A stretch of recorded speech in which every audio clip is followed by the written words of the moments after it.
안녕하세요, 진이었습니다. 오늘은 노트북 CPU에 대한 얘기를 좀 해 보려고 합니다. 노트북 CPU가 이제 8세대에서 9세대로 좀 바뀌죠. 그러니까 저전력 CPU 버전 같은 경우에는 위스키 레이크가 나왔기 때문에 이 제품이 쭉 한동안은 갈 겁니다. 근데 이제 H 버전, 하이 퍼포먼스 버전들은 8세대에서 9세대 제품으로 이제 넘어가게 되죠.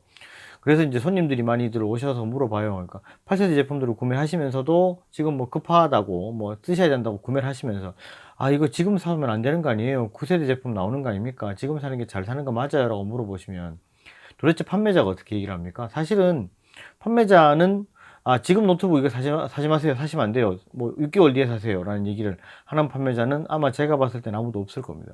근데 이제 제가 왜 이런 얘기를 하느냐. 저도 판매자인데 실제로 신제품이 나오는 건 나온다고 알려드려야 되고, 근데 제가 저번 영상에도 말씀드렸고 그 전에도 말씀을 드렸고요.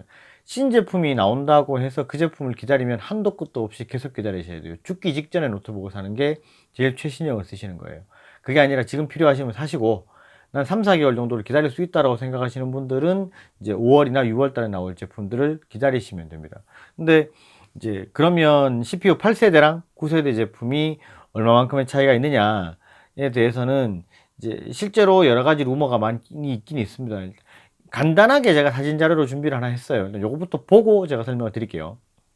자, 먼저 이제 뭐 알고 계신 CPU입니다. i5 8300H는 커피레이크 CPU고요. 4개의 코어에 8개의 스레드를 가지고 있었고요. 베이스 클럭은 2.3GHz에서 부스트는 4.0GHz입니다.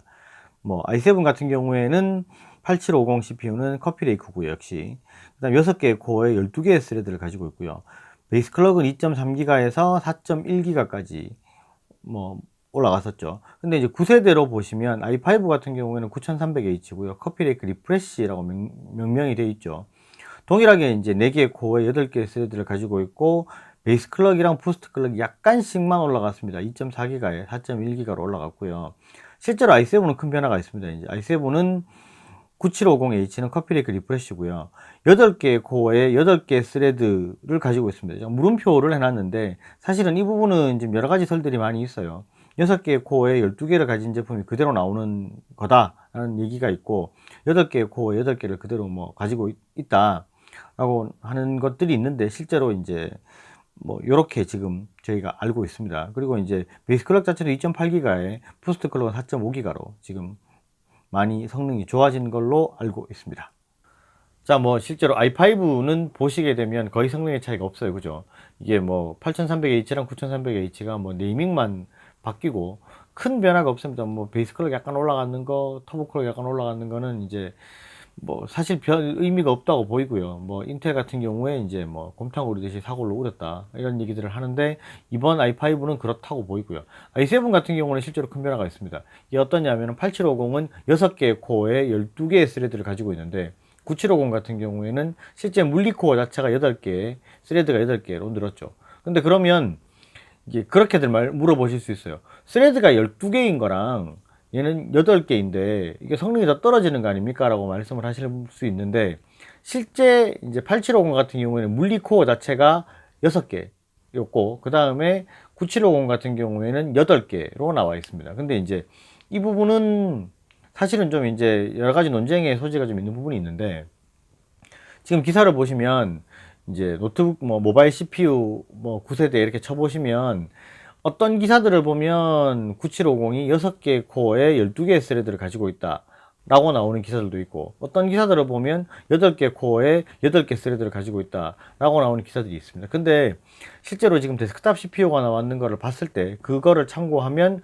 8개 코어에 8개 스레드로 가는 게 맞을 겁니다. 그래서 제가 그 앞에 봤던 표에 이제 물음표를 해놨던 거라고 보시면 되는데 실제로 저는 이제 8개 코어에 8개 스레드가 맞다고 생각을 하고 지금 리뷰를 진행을 하는 겁니다. 근데 그렇게 이제 8개 코어에 8개 스레드로 갔을 때는 성능 향상은 상당히 있다고 보셔야 돼요. 실제로 물리코어가 늘어나기 때문에. 그리고 클럭수 자체가 2.3GHz에서 2.8GHz로 지금 많이 올라왔죠. 근데 그러면 이에 따른 발열은 어떻게 생각을 하느냐? 발열은 생각외로 많이 잡혔을 가능성이 큽니다. 왜냐하면 실제로 이제 9700K나 9900K 뭐 이런 데스크탑 CPU의 오버클럭을 봤을 때 오버 수율이 굉장히 잘 나온다는 얘기들을 많이 뭐 리뷰를 보셨을 거예요. 근데 그 내용인 즉슨 뭐냐? 실제로 오버클럭이 잘 된다는 거는 발열을 잡았다는 이야기입니다. 발열을 잡지 못하고서는 오버클럭이 그만큼 배수가 안 나와요. 그게 당연한 거예요. 근데 이제 그게 정확하게 노트북에도 적용이 됐을 거라는 가정하에 이렇게 잘 나올 거다라는 생각을 하고 있고요. 근데 아마 이제 그렇게 잘 나올 겁니다.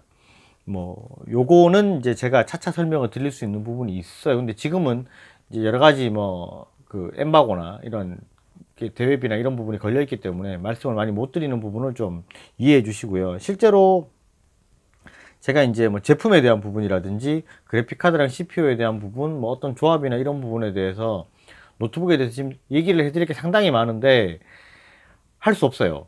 이게 이제 날짜나 이런 부분 때문에 제가 요 영상에 대해서는 제가 촘촘하게 계속해서 이제 뭐 여러 가지 신제품에 대한 부분을 쪼개서 다 올려드릴 거고요. 아마 4월 1일이 좀 지나면 정확하게 어떻게 나온다, 어떻게 진행이 될 거다라는 얘기를 조금은 더 쉽게 풀어낼 수 있지 않을까 싶습니다. 오늘 영상은 여기까지 하겠습니다. 뭐 많이 말씀을 못 드리는 부분은 좀 죄송하게 생각을 하고요. 영상이 좋으셨으면 좋아요랑 구독 꼭 부탁드리겠습니다. 감사합니다. 지니어스였습니다.